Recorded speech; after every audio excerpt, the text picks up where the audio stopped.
Welcome to Techstination. Joining us is Rick Sammon, photographer, teacher, author, Canon Explorer of Light, and proud dad, too. Thank you for joining us, Rick. Well, thank you so much, Fred, for having me back on the show. It's always fun.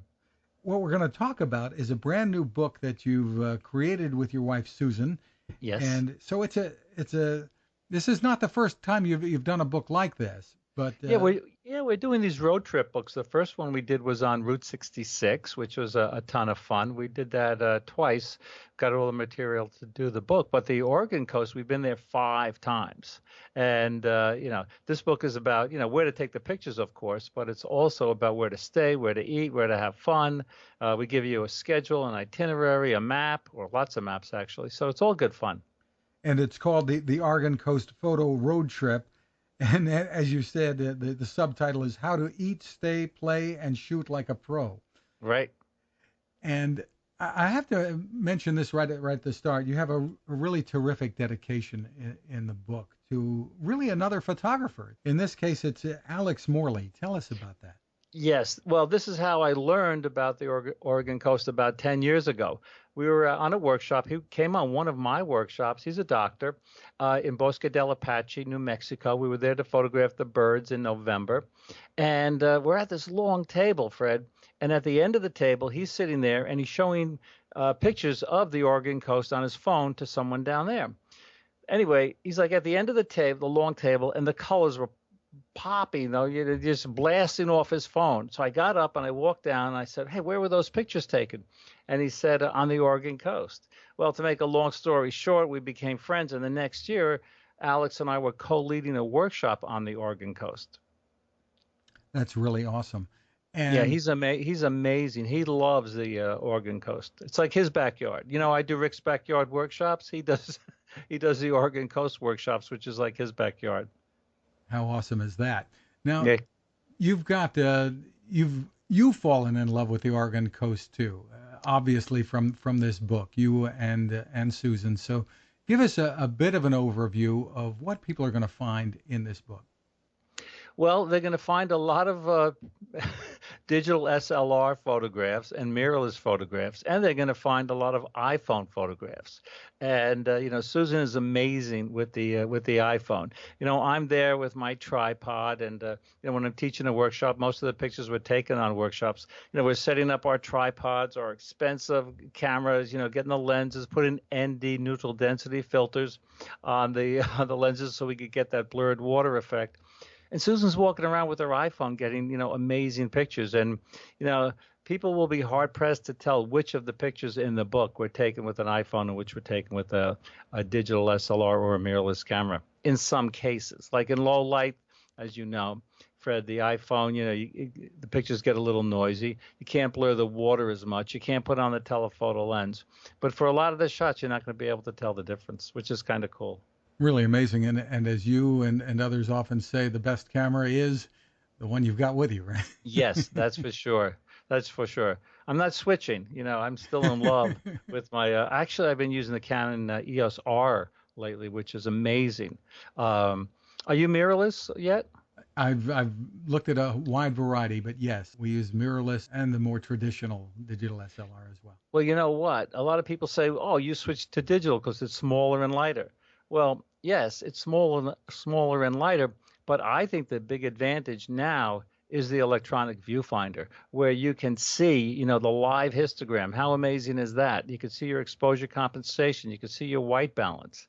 10 years ago, I quoted as saying, "I'm never going to switch to a mirrorless because of the viewfinders weren't good." And now today they're amazing. The resolution in the It's viewfinder, I amazing. suppose, makes all the difference. Oh, yeah, it's amazing. Well, tell us. I mean, this is as much of a book about finding the right places to stay and eat as it is where to take photographs and how to take them. Yes. One of the great things about being on the Oregon coast is the fresh seafood. So we have a list of our favorite restaurants, like in Newport and Bandon, all along the coast. And This is not a complete guide to the Oregon coast. This is like a road trip that we would recommend to our best friends, including you. And I think you said before that you might be going on it. So if you only have like a week, if you only have about a week, you could do, and this goes from north to south. We start in Newport and we wind up in Bandon. Go Newport is a one place where we're based. Then we go to Florence, and then we wind up in Bandon, where you have these amazing what are called sea stacks. These giant rock formations. Coming out of the sand. It's just so incredibly beautiful, really beautiful. I guess you arranged to have a place called Cannon Beach in here Yeah, too. yeah, and that's Cannon, Cannon Beach. Yeah, that's a little north. So if you have a little extra time, go up to Cannon Beach. There's a rock there called Haystack Rock. It's pretty iconic. It's worth it to go up there. But all along the coast, you're going to find great opportunities. And I'd say my number one tip is to wear waterproof boots and check the tides because you're going to get your best pictures at low tide when the sea anemones, when the starfish, when the rocks are exposed. So you want to walk around the tide pools. And if you're in sneakers or barefoot, because there's some rocky areas there, barnacles on the rocks, you might slip and cut your feet. So I would definitely recommend checking the tides. There are a lot of tide apps. And what you want to do is a lot of people think you want to go at low tide. You want to go at something called minus low tide when the water is the lowest. And it has this information on the apps. Something I learned from my friend Alex Morley about the minus low tides. Terrific. And the photographs that you have in the book that show exactly what you can get at these times are absolutely astounding. Well, there's an expression, Fred, never underestimate the importance of a good subject, right? So if I'm like walking around my pond, in winter when everything's gray and all the, there's no color and all the foliage is wilted or dry, or whatever, it could be an artistic black and white image. But you go to a place like the Oregon coast where there are great subjects everywhere, like Devil's Punch Bowl, which is a collapsed cave where you could actually walk inside again at low tide and check the tides because the tide could come up when you're in there and you could get trapped. So this is why it's important to have these tide apps. Uh, so that's an amazing place. Strawberry Hill, you have these seals there, a beautiful rock formation. Bandon Beach again. We actually hire a horse and rider to run on the beach at sunset. So that's spectacular. Anyone can do that, by the way. Just look up the local riding stables. And Thor's Well. Thor's Well. This is like a giant, looks like a well, on the in these rocks on the side of the along the coast.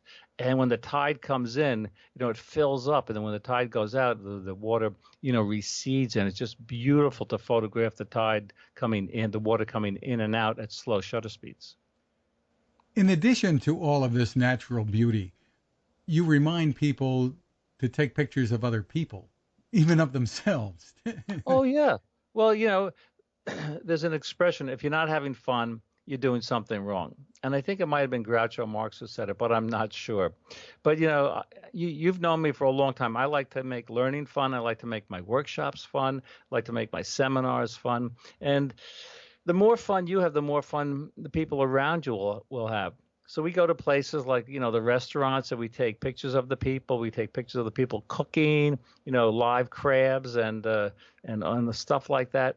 So it's people pictures make a place come alive. And actually, I'm writing a new book, and I tell people when I'm writing my bio, I tell people that my specialty is not specializing because of, I do like to do it all. But when it comes down to it, I really love photographing people. And you're going to find some great fishermen also along the coast there. And they're so friendly, like in Newport. I'd say in the 5 times we've been there, Fred, all these fishermen invite us on their boats. I mean, and how cool is that? You photograph them, working and playing and smoking cigarettes and stuff like that. You mentioned before you've got another book in the works. Obviously, this one is the one to get if you're heading out to Oregon or even thinking about it, or if you just want to look at the scenery in the book, some of these beautiful photographs. But you've got another book, I understand, on the way that doesn't have pictures. Yes, a lot of people are surprised at this. It's a photography book, but it's kind of like a podcast without pictures. We're talking, right? And I'm describing the sea anemones and the starfish, right, and Thor's Well, and all these other places. So this book, it's called Phototherapy, Motivation, and Wisdom. And the subtitle is Discovering the Power of Pictures. And I just finished it. It's about 37,000 words with no pictures. And it's really my photo philosophy. And I talk about how important photography is in the lives of many people. I give assignments in there. But it's not a new idea. There are books,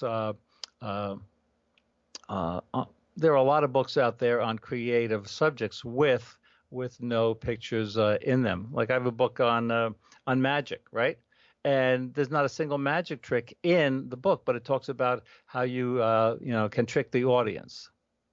And so it's again like an audio podcast. And there are music podcasts where people interview the musicians, and you don't hear any music. So this has been. Someone asked me how long it took it. My son asked, Dad, how long you been working on the book? Well, at first I said, well, Marco, probably 3 months, 3 to 4 hours a day, because this is everything I know. It's basically a brain dump. But then I said to him, you know what, Marco? I think it took me like 70 years to write. A lifetime. It's a lifetime, because I've been a photographer for a long time, and I've learned a lot about life, and I've learned a lot about photographers and photography. And I'm super excited about this. And I put a picture of the cover out on the web, and people are really excited about reading this book. And well, that's one to look forward to. And for people who you've got so many books out there. How many is it now, Rick? Well, phototherapy will be number 40.